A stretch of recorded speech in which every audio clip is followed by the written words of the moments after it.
ETF index mutual funds నేర్చుకుని stock మార్కెట్లో రాణించాలనుకుంటున్నారా? వెంటనే ఈ నెంబర్కి కాల్ చేయండి. నమస్తే, వెల్కమ్ టు సుమన్ టీవీ. ప్రస్తుతం మనతో పాటు ఉన్నారు ఫ్యామిలీ కౌన్సిలర్ రజనీ రమ్మ గారు. నమస్తే మ్యామ్. నమస్తే నవీన. మ్యామ్, చాలా మంది పెళ్ళి అయ్యాక కూడా హస్బెండ్స్ మదర్తో అటాచ్మెంట్ బాగా ఉంటుంది వాళ్ళకి. అంటే పెళ్లి కాకముందు చాలా తల్లితో ఉండడము అనుబంధం అనేది ఒక ఎత్తు అయితే, పెళ్ళి అయ్యాక కూడా అది అలానే కొనసాగుతుంది. వైఫ్ వచ్చాక కూడా అంటే మొత్తం తల్లిని వదిలేయమని కాదు ఇక్కడ, అలా అని భార్యని కూడా పట్టించుకోకుండా ఉండొద్దని కాదు కదా. ఏదున్నా తల్లితో చెప్పడం, ఏదున్నా తల్లితో డిస్కస్ చేయడము, దీనికి ఇంపార్టెన్స్ తక్కువ ఇవ్వడం, అక్కడ ఎక్కువ ఇవ్వడం అనేది ఇక్కడ వైఫ్కి కూడా కొంచెం నచ్చదు. ఉన్నారు కొంతమంది భర్తలు అలాంటి వాళ్ళు, తల్లితోటే ఉండడం, ఇంకా ఆమె గొంగు పట్టుకొని తిరిగేటటువంటి హస్బెండ్స్ కూడా చాలా మంది ఉన్నారు. సో ఒక్కసారి ఈరోజు తీసుకుంటే రీసెంట్గా ఒక సంఘటన జరిగింది కర్ణాటకలో. అక్కడ ఏంటంటే ఇదే ఇష్యూ మీద వాళ్ళిద్దరు సూసైడ్ చేసుకున్నారు, తల్లి కొడుకు. అది ఏంటంటారు, అంటే పెళ్ళి అయ్యాక కూడా వాళ్ళ అంత సాన్నిహిత్యంగా చనిపోయే వరకు వెళ్ళారు అంటే ఒక్కసారి. అంటే ఇది మనం కొంచెం డీప్గా చెప్పుకోవాలి. ఆ అనుబంధం ఎలా ఉంటుందంటే చిన్నప్పటి నుంచి ప్రాణం పెట్టి పెంచుకుంటారు. అంటే అందరూ ప్రాణం పెట్టే పెంచుతారు, కానీ ఇది కొంచెం డిఫరెంట్గా ఉంటుంది. అంటే కొడుకు కనపడకపోతే బెంగ పెట్టేసుకోవడం, మంచం ఎక్కేయడం లాంటి స్థితులు పాత సినిమాల్లో కూడా కొన్ని ఇలాంటివి చూపించేవారు కదా. రాగానే మంచం ఎక్కేస్తారు. దీనివల్ల పిల్లవాడు అప్రయోజకుడన్నా అవుతాడు, రెండోది అమ్మని వదిలి ఉండలేని స్థితికైనా వస్తాడు. ఎస్, చదువుకుంటాడు బాగానే, స్కూల్ నుంచి రాగానే అమ్మ కనపడాలి, టైంకి పిల్లాడు కనిపించాలి, అట్లా బ్రతకలేరు అనమాట విడిచి. అది ఏదో ఒక పూర్వజన్మ బంధం అంటారు చూసారా, అలాంటిది కూడా ఏమైనా ఉందేమో అని డౌట్ వస్తుంది అప్పుడప్పుడు. అలా పెంచినప్పుడు ఓకే, అప్పటి వరకు బాగుంటుంది. ఆ పిల్లాడు చాలా మంచోడు, ఆవిడ కూడా చాలా మంచిది, కొడుకంటే ఎంత ప్రేమో, ఆ అబ్బాయికి తల్లి అంటే ఎంత ప్రేమో అని చెప్పి అంతవరకు బాగుంటుందండి. పెళ్లి చేసినప్పుడు ఆవిడ మంచితనం ఏంటో, ఈ అబ్బాయి ప్రేమ ఏంటో అప్పుడు తెలుస్తుంది. తెలియటం కాదు, అప్పుడు జనానికి అర్థమవుతుంది ఇది ఎటువంటి ప్రేమ, ఇది ఎటువంటి ప్రమాదం అనేది అప్పుడు అర్థమవుతుంది. ఇప్పుడు వాళ్ళ వరకు బాగుంది, నెక్స్ట్ మూడో మనిషి వస్తుంది, పెళ్లి చేయాలి ఒక టైం అయిన తర్వాత.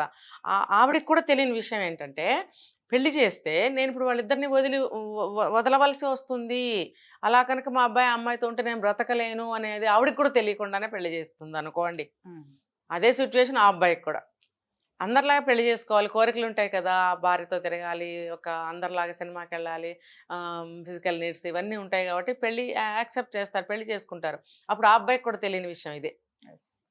భార్యను తీసుకుని ఎక్కడికైనా వెళ్ళాల్సి వస్తుంది, భార్య కోరికలు తీర్చాల్సి వస్తుంది, అది కావాలి ఇది కావాలి, అక్కడికి వెళ్ళాలి ఇక్కడికి వెళ్ళాలి, వాళ్ళని పిలుద్దాం వీళ్ళని పిలుద్దాం, నాకంటూ కొన్ని ఇష్టాలు ఉన్నాయి, నాకంటూ కొన్ని అభిప్రాయాలు ఉన్నాయి, ఇవన్నీ అబ్బాయికి తెలియదు, అర్థం కాని విషయం. ఇంకొకటి ఏంటంటే పెళ్లి గురించి అవగాహన లేకపోవడం. ఇవన్నీ ఏమవుతుందంటే పెళ్లి తర్వాత దెబ్బ కొట్టేస్తాయి. ఇద్దరు బ్రతకలేరు, ఆవిడ బ్రతకలేదు, ఈయన బ్రతకలేడు కనపడకపోతే. దానివల్ల ఏమవుతుందంటే వీళ్ళిద్దరు కలిసి ఎక్కడికన్నా వెళ్తే కొత్తగా ఆవిడకి అసూయ కూడా బయలుదేరుతుంది, నన్ను వదిలేసి ఆ అమ్మాయితో తిరుగుతున్నాడు. ఇంకొకటి ఏంటంటే అలా వదిలేసి కూడా ఆ అబ్బాయి తిరగలేడు, తల్లిని వదిలేసి ఆ అమ్మాయితో అలా తిరగలేడు. అప్పుడు ఆ అమ్మాయి కళలన్నీ కూలిపోవడం మొదలవుతాయి. అలా ఊహించరు కదా, ఇద్దరం కలిసి వెళ్తాము, ఇద్దరం కలిసి అన్నీ చూసుకుంటాము, ఇద్దరం కలిసి మాట్లాడుకుంటాము అనేటువంటి కొన్ని ఊహలు, కళలు, కోరికలు ఎన్నో ఉంటాయి వాళ్ళకి. ఉన్నప్పుడు వీళ్ళిద్దరూ మాట్లాడుకోవడం, వీళ్ళిద్దరూ మా కబుర్లు చెప్పుకోవడం, ఇంకా వీలైతే తల్లి పక్కల పడుకునే కొడుకులు ఉన్నారు. ఇప్పుడు ఈ అమ్మాయి పరిస్థితి ఏంటి అంటే, ఏంటంటే ఇక్కడ నేను చెప్పేది, తనకు కూడా ఒక తోడు కావాలి కదా, మాట్లాడుకోవటానికి సరదా మాటలు కానీ ఇంకోటి కానీ ఇంకో షేరింగ్కి ఒక మనిషి కావాలి కదా, అందుకే కదా పెళ్లి చేస్తారు. అది అక్కడ దొరకట్లేదు తనకి. తను ఇక్కడ ఒంటరిగా బ్రతకాల్సి వస్తుంది. ఎప్పుడో కాసేపు అవసరానికి వస్తాడు, తర్వాత వెళ్ళి తల్లితోనే పడుకోవడం, తల్లితోనే మాట్లాడడం, తల్లితోనే గుడికి వెళ్ళినా ఇంకో చోటుకి వెళ్ళినా, లేకపోతే వీళ్ళిద్దరు ఎక్కడికి వెళ్ళినా ఆవిడని తీసుకెళ్ళటం. అంటే అక్కడ తండ్రి ఉండొచ్చు, ఉండకపోవచ్చు కదా. మరి ఇటువంటివన్నీ ఆవిడ భరించలేకపోవచ్చు తల్లి. లేదంటే కొడుకును వదిలిపెట్టి ఒక నిమిషం కూడా ఉండలేని పరిస్థితిలో ఆవిడ ఉండొచ్చు. అలాంటి స్థితిలో ఏమవుతుందంటే ఏదన్నా కొంచెం తేడా వస్తే వాళ్ళు తట్టుకోలేరు. ఇప్పుడు మన కర్ణాటక కేసు కూడా అలాంటిదని నాకు అనిపిస్తుంది. ఇప్పుడు ఏవో జరిగాయి లోపల, ఏమి జరగకుండా ఉండవు, అలాంటి ప్లేసులు జరుగుతాయి. జరిగినప్పుడు ఆటోమేటిక్గా రప్చర్ అవుతుంది, ఫ్రిక్షన్ వస్తుంది. వచ్చినప్పుడు ఏమవుతుందంటే వాళ్ళు తట్టుకోలేకపోయారు. అంత అటాచ్మెంట్ లో ఉన్నప్పుడు వేరు కాపురం పెట్టాలి కదా, అనుకోండి, రీజన్ ఇదే అయి ఉంటుంది. వేరు కాపురం ఎప్పుడు అడుగుతారు, ఇక్కడ తనకి అనుకూలంగా లేనప్పుడే కదా.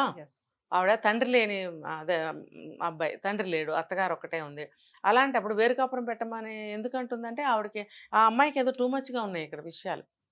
లేకపోతే ఆవిడని సింగిల్గా వదిలేసి వీళ్ళిద్దరు వేరు కాపురం పెట్టడం ఎందుకు, ఉన్నదే ముగ్గురు, మళ్ళీ అక్కడ వేరు కాపురం ఎందుకు అని అంటే అక్కడ ఏవో ఉన్నాయి ప్రతికూల పరిస్థితులు. ఇప్పుడు వాళ్ళిద్దరూ ఒకళ్ళనొకళ్ళు వదిలిపెట్టి ఉండలేని స్థితి కావచ్చు. తండ్రి లేకపోతే ఎన్ని సంవత్సరాల నుంచి లేడో తండ్రి. ఇంకొకటి చిన్నప్పటి నుంచి తల్లి అలా ప్రాణం పెట్టుకుందేమో, లేకపోతే చిన్నప్పుడే తండ్రి లేడేమో, ఒంటరిగా పెంచిందేమో, ఏదో సంథింగ్ జరిగింది అక్కడ ఉంది. కొత్తగా ఈవిడొచ్చి ఈ వాతావరణం తట్టుకోలేకపోయింది. అక్కడ చుట్టాల్లో పెద్దవాళ్ళు కానీ ఎవరైనా కానీ ఒక కౌన్సిలింగ్ ఇవ్వాల్సిన అవసరం ఎంతైనా ఉంది బిఫోర్ మ్యారేజ్. అక్కడ పరిస్థితి అది. వాళ్ళ గురించి తెలిసిన వాళ్ళు కూడా ఎవరైనా ఉంటారు. అమ్మ వాళ్ళ అక్కడ స్థితి ఇది, నువ్వు కూడా వాళ్ళలో కలిసిపోగలగాలి.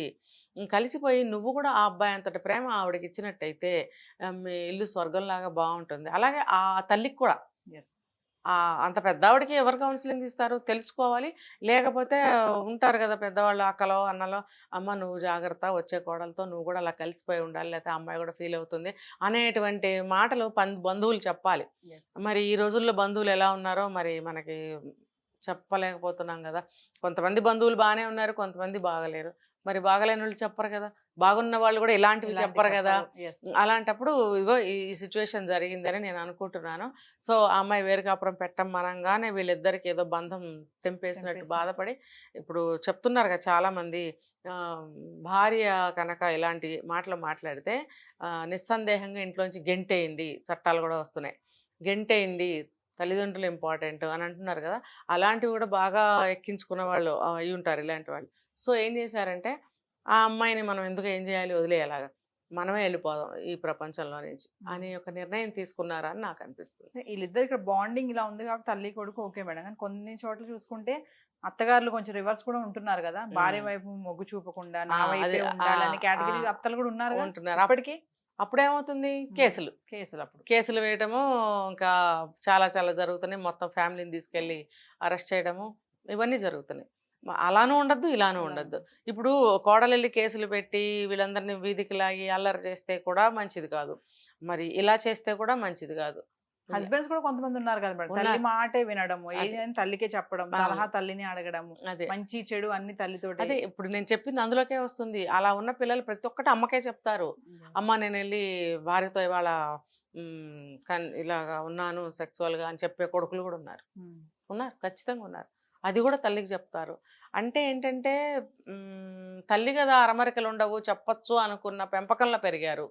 కానీ ప్రతీది చెప్పడం వల్ల ఈ అమ్మాయి ఫీల్ అవ్వచ్చు కదా. తను బయట నుంచి వచ్చిన అమ్మాయి, అత్తగారు ఏమనుకుంటుంది, ఎందుకంటే ఆవిడ వయసుకి ఆవిడ ఆలోచనలు వేరుంటాయి. ఇప్పుడు ఎందుకు నాన్న అదేంటి, అదేం ఇబ్బంది వచ్చింది అని అడిగింది అనుకో, జనరల్గా అయ్యో ఏం జరిగింది అని ఆదుర్దాతో, అప్పుడు తప్పు ఒకవేళ ఈ అమ్మాయి వైపున ఉందనుకో, ఏదో చిన్న గొడవ అయింది, దూరంగా ఉంది అనే విషయం బయటకు వస్తుందేమో అని ఈ అమ్మాయి ఫీల్ అవ్వచ్చు. ఏదేమైనా మేడం పేరెంటింగ్ అనేది ఒక ఆర్ట్. అమ్మో అది చాలా very very very important base అండి. అది రకాలు బేస్, మంచి పేరెంటింగ్ ఉంది, అతి పేరెంటింగ్, చెడగొట్టే పేరెంటింగ్ రకాలు. అయితే ఏదన్నా సిచ్యువేషన్స్లో పరిస్థితుల్లో కొన్ని డేంజరస్ సిచ్యువేషన్స్లో విషయాలు చెప్పాలి పేరెంట్స్కి. చెప్తే వాళ్ళు సరిచేసే అవకాశాలు ఉంటాయి. అన్నాం కదా అని చెప్పి అన్నీ మూసేయకూడదు. కొన్ని చెప్పవలసినవి చెప్పాలి. కొన్ని ఆస్తులు పంచండి, లేకపోతే నేను ఎలా ఆస్తులు లాక్కోవాలో నాకు తెలుసు అని భార్య చాటు బెదిరింపులు చేస్తుంది అనుకోండి, అవి చెప్పాల్సిందే. ఇంకా వీలైతే వాళ్ళ పేరెంట్స్కి కూడా చెప్పాలి. చెప్తే వాళ్ళు ఆ అమ్మాయికే సపోర్ట్ ఇచ్చారనుకోండి, వీళ్ళందరూ కలిసి మరి ఒక నిర్ణయం తీసుకుని ఏం చేయాలో అది కూడా చేయాలి కదా. కాబట్టి అలాంటివి చెప్పుకోవాల్సిందే. కొన్ని పెద్ద విషయాలు ఉంటాయి, కొన్ని ఇంపార్టెంట్ విషయాలు ఉంటాయి. ఏది చెప్పొద్దంటే ఎలాగా, కొన్ని చెప్పకూడదు, కొన్ని చెప్పాల్సిందే. అది ఆ సమన్వయం అనేది తెలుసుకోవాలి, పాటించాలి. ఎలా అంటే బిఫోర్ మ్యారేజ్ పెళ్లి చేసుకుంటే ఎలా ఉంటుంది, పెళ్ళి అంటే ఏంటి అనేది తెలుసుకున్న తర్వాతే పెళ్లి చేసుకోండి అని నేను చాలాసార్లు చెప్పాను. దానికి కూడా కౌన్సిలింగ్స్ ఉన్నాయి. కౌన్సిలింగ్ తీసుకుని పెళ్లి చేసుకోవటం, కౌన్సిలింగ్ తీసుకుని పిల్లల్ని కంటం అనేది చాలా చాలా అవసరం ఈ రోజుల్లో. Thank you madam.